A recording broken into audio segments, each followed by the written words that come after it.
بسم اللہ الرحمن الرحیم۔ السلام علیکم ورحمۃ اللہ وبرکاتہ۔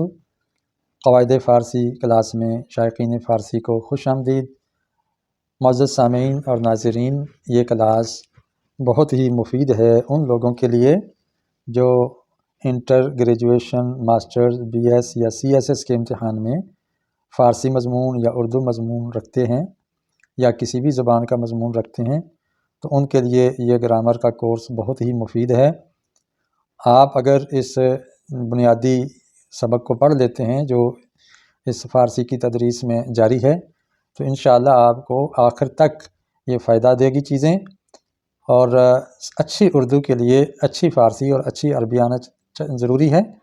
آپ اگر عربی اور فارسی کورس کرنا چاہیں تو learn and teach official channel یہ خدمت پیش کر رہا ہے، اور آپ اگر کمنٹس میں ڈیمانڈ کریں گے کہ آپ کو خاص کورس کی کتابیں بھی پڑھا دی جائیں جو کہ انٹر کی فارسی ہے، بی اے کی فارسی ہے، ایم اے کی فارسی ہے، تو اس کی بھی کتابیں وہ پڑھائی جا سکتی ہیں، اور خاص طور پر جو اس کا گرامر کا پورشن ہے وہ آپ کو سمجھایا جا سکتا ہے۔ دیکھیے، باقی چیزوں میں لوگ رٹا لگا لیتے ہیں، متن رٹ لیتے ہیں، ترجمہ رٹ لیتے ہیں، اچھے نمبر لے لیتے ہیں، لیکن جو گرامر ہے وہ تو سمجھنے سے تعلق رکھتی ہے، اور ہم سمجھتے ہیں کہ اگر ملت اسلامیہ آگے بڑھنا چاہتی ہے دیگر اقوام سے تو ان کو رٹا چھوڑ کے کنسیپٹ پہ توجہ دینا ہوگی۔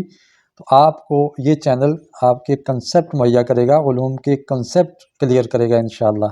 اس لیے اس چینل کو پہلے اگر آپ نے سبسکرائب نہیں کیا تو سبسکرائب کیجئے، اور اگر سبسکرائب کیے بغیر اس کو آپ واچ کر رہے ہیں، میرے بہت سے ویور یہی کام کر رہے ہیں، تقریباً 90% سے زیادہ میرے ویورز ایسے ہیں جنہوں نے اس چینل کو سبسکرائب نہیں کیا ہوا۔ براہ کرم سبسکرائب کریں، بیل آئیکن کو دبا دیں، آپ کو ہر نئی ویڈیو کا نوٹیفیکیشن ملے گا، اور اس چینل کو واچ کرنے سے آپ کا پیکج، آپ کا وقت، آپ کی کوئی چیز بھی انشاءاللہ رائے گاں نہیں جائے گی۔ تو اس کے ساتھ ہی آپ کو یہ حصہ اول کا آج چھٹا سبق ہم پڑھائیں گے۔ یہ قاعدہ میرا ہی مرتب کردہ ہے، 20-25 سال سے میں فارسی کی تدریس کر رہا ہوں، اور اس کی روشنی میں میں نے یہ قاعدہ خود مرتب کیا ہے۔ جو لیکس اور جو کمیاں تھیں اس کو ایک قاعدے میں دور کرنے کی کوشش کی ہے۔ تو آئیے ہم سبق شروع کرتے ہیں۔ ہم پڑھ رہے ہیں مرکب ناقص کی اقسام۔ اس سے پہلے مرکب اضافی، مرکب توصیفی، مرکب جاری ابھی ہم پڑھیں گے، اور مرکب عطفی ہم پڑھ چکے ہیں۔ اب ہم پڑھ رہے ہیں مرکب جاری، یعنی جو حرف جار اور مجرور کے ساتھ مل کے بنتا ہے۔ حروف جار کو نظم کی صورت میں موزون کر دیا گیا ہے۔ آپ کی سہولت کے لیے آپ اس کو رٹنا چاہیں تو رٹ کے یاد کر سکتے ہیں۔ میں آپ کو یہ نظم پڑھ کے سناتا ہوں۔ بر در بے با، از تا برای را، بالا زیر توی روی، پیش پائن پس سوی، پے پشت از بہر، میاں کنا رو بہر، اندرون و بیرون، حروف جار موزون۔ پھر سنیے، بر در بے با، از تا برای را، بالا زیر توی روی، پیش پائن پس سوی، پے پشت از بہر، میاں کنا رو بہر، اندرون و بیرون، حروف جار موزون۔ یہاں تک یہ سارے حروف جار ہیں۔ کتنے ہیں؟ 1 2 3 4 5 6 7 8 9 10 11 12 13 14 15 16 17 18 19 20 21 22 23 اور 24۔ بر پر، در میں، بے سے، کو طرف، یہ 3 معنی دیتا ہے۔ با ساتھ، اندرون میں یا اندر، پے پیچھے، از سے، کا معنی بھی دیتا ہے، اضافت کے معنی میں بھی ہے۔ تا تک، تاکہ، برائی کا معنی کیا ہے؟ لیے۔ را کا معنی ہے سے، کو، لیے۔ بیرون کا مطلب ہے باہر۔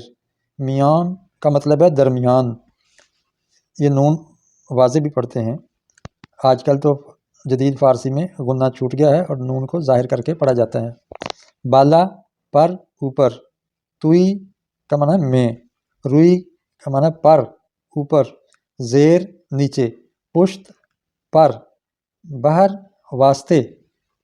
سوئی طرف، اس کو بڑی یا کے ساتھ بھی لکھتے ہیں۔ پائن نیچے۔ پس پیچھے۔ پیش سامنے۔ کنار پاس۔ از بہر کی خاطر۔ تو یہ تھے حروف جار، ان کو آپ نظم کی صورت میں یاد کر سکتے ہیں، ٹیبل کی مدد سے ان کے معنی جان سکتے ہیں۔ نیچے اس کی ہم مشق کرتے ہیں۔ در حقیقت یہ دیکھنا، یہ سارے وہ الفاظ ہیں جو عموماً اردو ادب میں استعمال ہوتے ہیں۔ در حقیقت، حقیقت میں، سچ میں۔ در اصل، اصل میں۔ درمیان، بیچ میں۔ در دل ما، ہمارے دل میں۔ در فلسطین، فلسطین میں۔ در زمین و آسمان، زمین اور آسمان میں۔ در بغل، بغل میں۔ دیکھ رہے ہیں کہ حرف جار پہلے آ رہا ہے، جیسے انگلش میں پہلے آتا ہے تو فارسی میں بھی اور عربی میں بھی حرف جار پہلے آتا ہے۔ بر محل، جگہ پر۔ بر وقت، وقت پر۔ بر سر روزگار، روزگار کے سر پر یعنی آن دا جاب ہے۔ بر بنائے عہدہ، عہدے کی بنا پر۔ بر عراق، عراق پر۔ بر افغان، افغانستان پر۔ بر سر زمین، زمین کے سر پر یعنی زمین پر۔ بر میز، میز پر۔ بدہلی، دہلی کو۔ پشاور، پشاور کو۔ بازار، بازار کی طرف۔ بلاہور، لاہور کی طرف۔ بعرش بالا، عرش بالا کو۔ بمدرسہ، مدرسہ کو یا سکول کو۔ بمسجد، مسجد کی طرف۔ بمیدان، میدان کی طرف یا جانب۔ با ادب، ادب کے ساتھ۔ با نصیب، نصیب کے ساتھ۔ با قلم، قلم کے ساتھ۔ با ہمت، ہمت کے ساتھ۔ با شمشیر، تلوار کے ساتھ۔ با تیغ، تلوار کے ساتھ۔ با تفنگ، بندوق کے ساتھ۔ با دست، ہاتھ کے ساتھ۔ با روب، روب کے ساتھ۔ یہاں دیکھیں آگے میں ہر تختی کے دو دو تین تین لفظ پڑھ دیتا ہوں تاکہ ویڈیو زیادہ لمبی نہ ہو جائے۔ از استاذ محترم، محترم استاذ سے۔ از صندلی، کرسی سے، کرسی۔ از مدرسہ، سکول سے۔ برائے طلبہ، طلبہ کے لیے۔ برائے طالبات، طالبات کے لیے۔ برائے خواتین، خواتین کے لیے۔ خواہر را، بہن کو یا بہن کا۔ خدا و جبرائیل و مصطفیٰ را، اللہ، جبرائیل اور مصطفیٰ علیہ السلام کو۔ حقیقت اورا، اس کی حقیقت کو۔ اور کبھی یہ جو را ہے جڑ کے بھی آ جاتا ہے، ترا، تجھے، اصل میں تو را تھا۔ مرا، مجھے، اصل میں تھا من را۔ چرا، کس لیے، اصل میں تھا چے را۔ کرا، کس، کس کو، یا اصل میں تھا کہ را۔ یہ سارے حروف جار اس میں بیشتر استعمال ہو گئے ہیں، تو انشاءاللہ آگے اس کے قواعد بھی آ رہے ہیں کہ یہ حروف جار کب اور کہاں آتے ہیں اور کن الفاظ کے ساتھ آتے ہیں۔ انشاءاللہ اگلی محفل میں آپ کو یہ چیزیں پڑھائی جائیں گی۔ تب تک کے لیے اجازت چاہتا ہوں۔ السلام علیکم ورحمۃ اللہ وبرکاتہ۔ اگر چینل آپ کو اچھا لگا ہے اور سبق اچھا لگا ہے تو پلیز لائک کیجئے، جو پڑھنا چاہتے ہیں کمنٹس کیجئے، اور پسند آیا ہے تو آگے شیئر بھی کیجئے، اور سبسکرائب نہیں کیا تو سبسکرائب کا بٹن دبا دیں اور بیل آئیکن کو بھی پریس کر دیں تاکہ تمام اسباق آپ کو مل جائیں۔ یہ پلے لسٹ میں بھی ہیں، آپ پلے لسٹ کے ذریعے سابقہ لیکچرز بھی سرچ کر سکتے ہیں اور دیکھ سکتے ہیں۔ السلام علیکم۔